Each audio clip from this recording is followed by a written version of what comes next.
Hello दोस्तों, कौन होते हैं ये सिविल सर्वेंट या ब्यूरोक्रेट्स? हाल में ही हमने देखा आसाम के सीएम हेमंत विश्व शर्मा एक डिप्टी कमिश्नर को डांट रहे थे, ये कहकर कि डिप्टी कमिश्नर ने ट्रैफिक को रोक दिया था, जिसकी वजह से वहाँ के लोगों को बहुत परेशानी हो रही थी। दोस्तों, ये बहुत अच्छी बात है कि वीआईपी कल्चर को ख़त्म होना चाहिए और ये वीआईपी कल्चर नेताओं से ही ख़त्म होना चाहिए, क्योंकि हमारे देश में सबसे ज़्यादा अगर कोई वीआईपी बनता है तो वो नेता ही बनते हैं।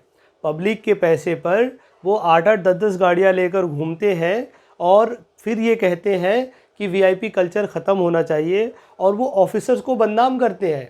वो ये कहते हैं कि ये जो ऑफिसर्स हैं आईएएस आईपीएस, इनकी वजह से वीआईपी कल्चर बढ़ रहा है। लेकिन क्या किसी आईएएस या आईपीएस ऑफिसर को रोड पे इस तरह डांटना या उसके लिए अपशब्द कहना ठीक है? दोस्तों, क्या आप जानते हैं यूपीएससी और स्टेट पीसीएस इंडिया के सबसे टफेस्ट एग्ज़ाम्स होते हैं। जो आईएएस और आईपीएस होते हैं वो इन एग्ज़ाम्स को पास करते हैं, तब इनको डीएम, एसडीएम या डिप्टी कमिश्नर बनाया जाता है। दोस्तों, मैं एक सेपरेट वीडियो आईएएस और आईपीएस पे बनाऊंगा, लेकिन अभी हम ये जानते हैं कि सिविल सर्वेंट और पॉलिटिशियंस एक दूसरे के निशाने पर क्यों रहते हैं। आईएएस और आईपीएस की जॉब फिक्स होती है और इनको 5 साल में हटाया नहीं जा सकता है, बस मिनिस्टर्स इनको ट्रांसफ़र कर सकते हैं। आईएएस और आईपीएस पब्लिक सर्वेंट माने जाते हैं और इनको मिनिस्टर्स के अंडर काम करना होता है, और सेंट्रल गवर्नमेंट लेवल पर प्रिंसिपल सेक्रेटरी होता है जो पीएम को रिपोर्ट करता है और पीएम को बताता है कि क्या करना है। स्टेट लेवल पर चीफ सेक्रेटरी होता है, वो सीएम को रिपोर्ट करता है और ये बताता है कि स्टेट में क्या हो रहा है, या बाकी डिस्ट्रिक्ट से जो डीएम और एसडीएम हैं, कमिश्नर्स हैं, वो चीफ सेक्रेटरी को रिपोर्ट करते हैं।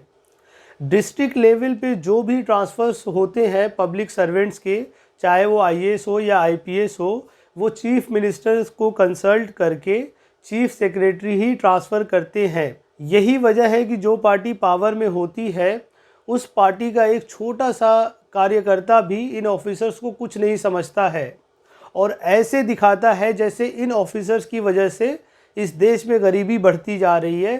सारी परेशानी की वजह ये ऑफिसर्स हैं। रूलिंग पार्टी ऐसा माहौल बनाती जा रही है जैसे मानो ये ऑफिसर्स ही हिंदुस्तान की बर्बादी और गरीबी की वजह है। दोस्तों, यूपी और बिहार में तो ऐसे ऑफिसर्स को प्रोजेक्ट किया जाता है जैसे बस प्रदेश की सारी डेवलपमेंट यही ऑफिसर्स पकड़ कर बैठे हैं, और यकीन मानिए कि अगर ये ऑफिसर्स ना हो तो मंत्री जी एक लेटर भी ना लिख पाएँ। इवन मंत्री जी को यही नहीं पता होगा कि वो किस डिपार्टमेंट के मंत्री हैं। पॉलिटिकल पार्टीज़ को खुद हीरो बनने के लिए एक सॉफ्ट टारगेट चाहिए जो कानून के हाथों में बंधा हो, और आप तो जानते ही हैं हमारे देश में पॉलिटिकल लीडर्स के लिए कोई कानून ही नहीं है। जिसे चाहे गाली दे दो, जिसे चाहे थप्पड़ मार दो। ऐसा नहीं है कि ये पहली बार हुआ है।